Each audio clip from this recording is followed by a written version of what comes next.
हाँ भाई, आज का टॉपिक क्या है? ट्रिग्नोमेट्री। ठीक है, जैसा कि हर बार हम लोग स्टार्ट करते हैं, सबसे पहले ट्रिग्नोमेट्री में ये पता होना ज़रूरी है कि बोर्ड एग्ज़ाम में ये जो ट्रिग्नोमेट्री चैप्टर है कितने मार्क्स का है। ठीक है, वहीं से शुरू करते हैं जहाँ लास्ट टाइम ख़त्म किया था। 2 सेक्शन है, section A section B. 40 marks जो है वो हमारा ईच है।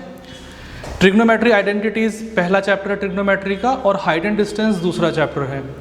हाइट एंड डिस्टेंस में से 4 नंबर का क्वेश्चन मिलेगा और ट्रिग्नोमेट्रिक आइडेंटिटीज़ में से 6 नंबर के क्वेश्चंस मिलेंगे, 3 मार्क्स ऑफ ईच। ठीक है, तो अगर हम लोग यहाँ पर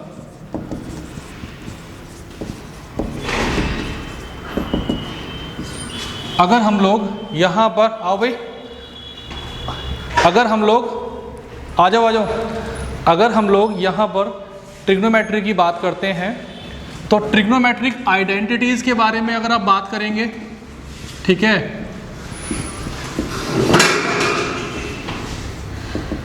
और हाइट एंड डिस्टेंस,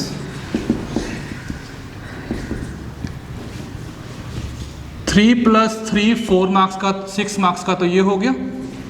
ठीक है, और 4 मार्क्स का आपका ये हो गया, तो टोटल कितने मार्क्स का हो गया? 10 मार्क्स का हो गया। अब थोड़ा सा शुरू करते हैं ट्रिग्नोमेट्री को, क्या, क्योंकि रिवीजन बैच चल रहा है। ठीक है, तो थोड़ा सा स्पीड को मेंटेन करके चलेंगे। ट्रिग्नोमेट्री के अंदर नॉर्मली हम लोगों को बात करनी है रेशोज़ के बारे में, और रेशोज़ के बारे में जब आप बात करेंगे तो टोटल हमारे पास में 6 रेशोज़ गिवन है। कौन कौन से? साइन, कॉस, टैन, कोसेक, सेक और कॉट। कुछ मिसिंग है? नहीं ना, कुछ मिसिंग है। थीटा, क्या मिसिंग है? थीटा। एक चीज़ क्लियर कर लेना भाई, ये जो वर्ड थीटा है ना, ये सिर्फ थीटा नहीं है। इस थीटा को आप बोलेंगे नोटेशन ऑफ एंगल। इस थीटा को आप बोलेंगे नोटेशन ऑफ एंगल।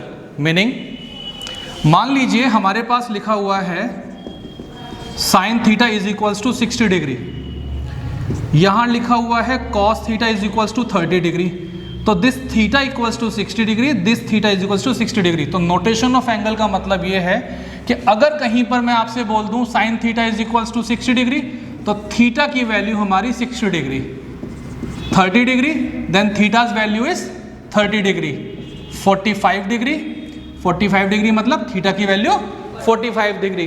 कुछ लोगों को हमेशा ये लगता है रेशोज के अंदर कि हमने सिर्फ लिख दिया normally sine theta. It is not only the sine theta. Theta एक नोटेशन ऑफ एंगल है, किसी भी एंगल को रिप्रेजेंट करता है। तो जब वो एंगल को रिप्रेजेंट कर रहा है तो उसके लिए होना बहुत ज़रूरी है। अच्छा, मैंने बहुत कॉपीज बोर्ड की चेक की हैं, बहुत बार मैंने देखा है आपने लिख दिया sine plus cos is equals to 1, बिल्कुल क्रॉस है। क्यों? क्योंकि आप नोटेशन ऑफ एंगल तो मेंशन ही नहीं कर रहे। छोटी छोटी बातें जो है वो हमारा गड़बड़ करती हैं। आओ फटाफट बैठो क्लास में जल्दी। छोटी छोटी सी जो चीज़ें हैं ना, वो बहुत हमारी चीज़ें जो है छोटे छोटे से मार्क्स ख़राब करती हैं। ठीक है, मैंने आप लोगों को लास्ट टाइम क्या बताया था? मैंने आप लोगों को लास्ट टाइम एक छोटी सी चीज़ बताई थी कि पेपर तो 80 मार्क्स का है हमारा, और सारे के सारे क्वेश्चंस भी अटेम्प्ट कर लेते हैं, फिर भी हमारे जो मार्क्स आते हैं वो 60 to 70 के बीच में ही आते हैं। इसकी वजह ये नहीं है कि हमने कुछ क्वेश्चंस वहाँ पे रॉन्ग कर दिए। सारे क्वेश्चंस ठीक होने के बाद भी मार्क्स 60 to 70 की लाइन में इसीलिए आते हैं क्योंकि ICSE क्लास 10th में सेक्शन ए सेक्शन बी में टोटल 24 क्वेश्चंस करने हैं। ठीक है, किसी क्वेश्चन में आधा नंबर चला गया, किसी में 1 नंबर चला गया, फिर आधा नंबर चला गया, ऐसे करके 10 to 15 के नंबर जो है वो आपके रिड्यूस हो जाते हैं, और फिर 80 में से 65 मार्क्स आपके रह गए। तो ये जो छोटी छोटी सी गलतियां हैं ना, इनसे थोड़ा सा बच के चलना है। बात समझ में आ रही है? अब थोड़ा सा आगे की बात करते हैं।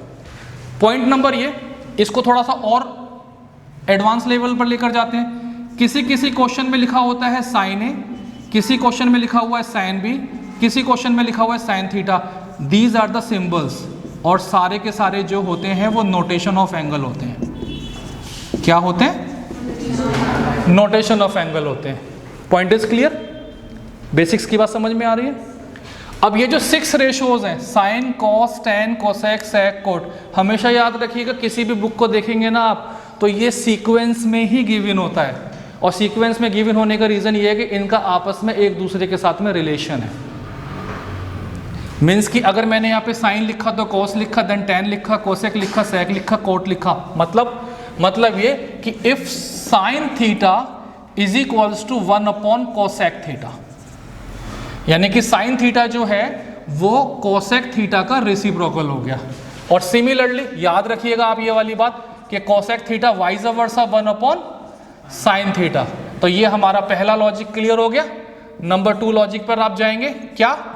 Cos theta is equals to 1 upon sec theta, sec theta is equals to 1 upon cos theta, ये हमारा दूसरा लॉजिक क्लियर हो गया।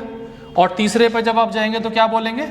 Ten theta is equals to 1 upon cot theta and cot theta is equals to 1 upon tan theta, और ये हमारा क्या हो जाएगा? तीसरा। तो ये रिलेशंस हैं जो कि हम लोगों ने मेंटेन किया, ठीक है। एक बार रिपीट कर ले, ठीक है। ट्रिग्नोमेट्री कितने रेशोज? 6। कौन कौन से? साइन, कॉस, टैन, कोसेक, सेक, कॉट। जब फ्लो में बोलेंगे ना तो बिना सोचे बोलेंगे, चीजें कभी गलत नहीं होंगी। समझ में आ रहा है? इसके आगे आपको लगाना है notation of angle. Notation of angle means कोई भी डिग्री हो सकती है वहां पे। वैसे तो 0 डिग्री से लेकर 90 डिग्री तक हो सकता है, क्योंकि ट्रिग्नोमेट्री कॉम्प्लीमेंट्री को फॉलो करता है। लेकिन आपकी क्लास में, क्योंकि आप क्लास 10th में हैं, तो हमारे पास में मेजर तौर पर 0 degree, 30 degree, 45 degree, 60 degree and 90 degree, ये एंगल्स आप लोग फॉलो करेंगे, ठीक है।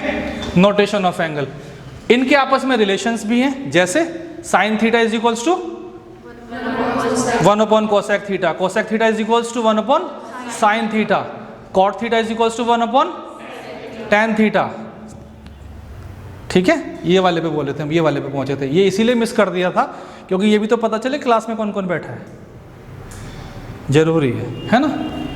और tan theta is equals to 1 upon cot theta, cos theta is equals to 1 upon sec theta, sec theta is equals to 1 upon cos theta. 2 minute के अंदर writing करो फटाफट जल्दी।